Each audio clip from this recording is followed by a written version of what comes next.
My name's Kris Holm. I'm a mountain unicyclist from Vancouver, British Columbia. I grew up in an outdoorsy family. We did a lot of hiking and skiing and climbing and sailing, that sort of thing. I've always been into kind of quirky oddball sports. I mean, the one thing they've always had in common usually is that they're challenging. Those things have just naturally attracted me. I was kind of a quirky kid. I wasn't anti-social, but I really did my own thing. I really wasn't into team sports like soccer and baseball. My parents were supportive if I wanted to do that, but they never really told me what I should do. And so I got into other stuff. I jumped on a pogo stick, I walked on stilts, and kind of seriously. I never did really anything casually. Like when I had a pogo stick, I was going after the pogo sticking world record when I was 9. And when I walked on stilts, I ended up making 5-foot stilts, and I'd walk for miles. I was actually into off-road stilt walking a long time before I got into mountain unicycling. I was downtown in Victoria. I saw this guy playing violin on a unicycle. At the time, it was this huge impression, and I turned to my parents and said, I want to learn how to do that, because I played the violin and the unicycle was like the coolest thing I'd ever seen. So I got one for my 12th birthday, and it turned out that actually that's not that hard. So I started looking for other challenges, and for me, once I learned how to ride down the street, it was just a really natural thing to try to take this thing off-road. Unicycling had huge limitations with the equipment. Riding on a department store unicycle with a little knobby tire, and I broke axles left, right, and center. It just wasn't built for that. It was built for riding down the street. So when I moved to the North Shore and just realized that that wasn't even gonna work at all, I had a crash course in machining. I found a machine shop that could make me a custom unicycle, and all the early rides were done on a pretty primitive, but at the time was state-of-the-art, custom-made mountain unicycle. To mountain bikers, the Vancouver North Shore is what to a surfer what would be the North Shore of Hawaii. It's the epicenter of the original freeride mountain biking movement.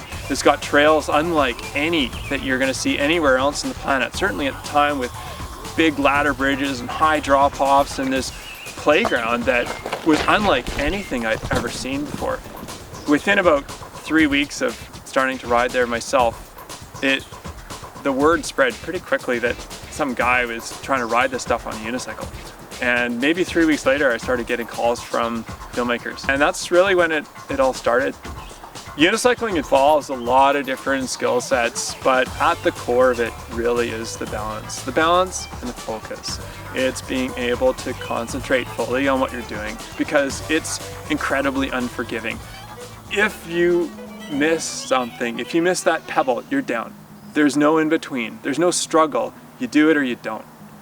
And I like that, because it means that you have to focus, have to be in control when you're riding a unicycle. Even if you're just on the verge, you're just on the edge, if you lose control, you're down. The things that are gonna be the most difficult technically are gonna be the things that are right by your house, where you can go and fail at it for a month before you finally get it. And it's so satisfying. And they're really hard to explain, because it might be this steep log where there's this little edge and it's slanted and it's wet perhaps, and you're just trying to get up on it and you're trying to position your body. It's fully technical. It's almost like a chess game. You have this hyper sense of awareness. It's like your IQ doubles or something, because you can see everything going around you in slow motion, and you're really hyper rational. You're thinking about what you're doing, but it's so focused, it's like it becomes an extension of your body, and you know exactly where that wheel is to the millimeter and what it feels like. And you're looking ahead and you're seeing the pebbles and the rocks and the roots that are coming up, and you're automatically adjusting, and it becomes this flowing, non-thinking thing. You're not thinking, you're just doing it. And that's a moment that is really hard to describe, because it's beyond anything that you normally get in day-to-day life. One thing about unicycles, you fall a lot. It's way more precarious than a mountain bike. It's less forgiving. The stupidest little thing can take you down if you're not paying attention. That one root that you missed will send you on your face. I've had hundreds and hundreds of bruises, lots of scrapes. I mean, I get bruised most times when I go out and ride in the North Shore. I've only had one significant injury. One time I was riding on a trail on the shore and ended up gapping over this log and losing control and sailing off this drop, sort of half caught up on my unicycle. And when I landed, I broke my ACL ligament. And now it feels strong. That was in 2007, and I think some of my hardest rides have been since then. I've had the chance to climb the Chief lots of times as a climber, and while I was up there just hiking, I noticed this line along what's called the prow wall. It's the edge of part of the Chief. It's about 600 meters off the deck. It's vertical. I think base jumpers go off it, and there was this amazing line for unicycling that just skirted right along the edge. Had to ride down this moderately steep hill. It was kind of bumpy, and it was straight towards the edge. And there was this plant growing maybe a foot from the edge. Inside of it, like the safe part, was kind of bumpy, and the outside was smoother. And so I had to make a quick decision, and so I rode probably 30 meters within about 8 inches of the edge. Ended up doing that maybe 7-8 times that trip. Came up there again and rode it a couple other times too, just for the fun of it. I've always been fascinated by risk. Even if I didn't think of it in that way in the beginning, I'd put myself in positions where I had to deal with consequences, focus. It wasn't really about the risk taking as much as it was about controlling the risk, figuring out what that was like in my mind, how I could stay focused and stay in a zone and try to get kind of an intensity out of that. Unicycling to me was this private thing. It was like a secret that you could get out there and do all these amazing trails on a unicycle. Most sports have started before you were born. It's just already accepted. Of course you'd go skiing or mountain biking to our generation.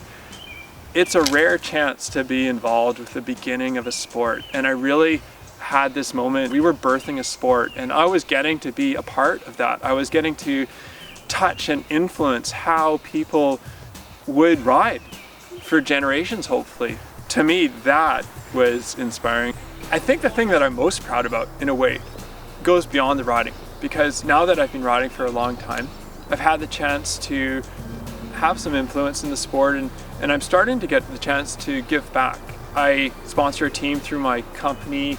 I offer a grant that goes out to the unicycle riders proposing the coolest trip somewhere in the world, and it's on its fourth year of that now. So it really feels good, and I do feel proud of having a chance to give back to this sport, which really has given me a lot over certainly the last 10 years. I've had the chance to travel quite a bit, and I think that's been a huge aspect of it for me. It's kind of an excuse, in a way, this unicycle, to get out and meet people. And one of the neatest things about the sport, in a way, is it's one of the best conversation starters that you could get. It's better than a puppy dog. You can go up to people and you can talk to them, and you've got something to talk about. For kids, it's just, there's something about a unicycle that makes people smile, and it's very non-intimidating. If you were there just standing with your microphone, I think it would be more awkward. But with a unicycle, people don't care about the camera. They want to talk to you, and they want to try the thing too. So for me, it's been a great way to get out and learn and meet people and travel to some pretty cool places. It's really important for me to keep some balance in my life. I love unicycling, but it's not the whole part of my life. And I have a couple careers. I work as a geoscientist at the same time I run a unicycling business. I just wrote a book. I ride for fun, married, and I love to do other outdoor sports, climbing, hiking, skiing still. So for me, I'd say I'm never going to retire. I don't have an end to my career in sight.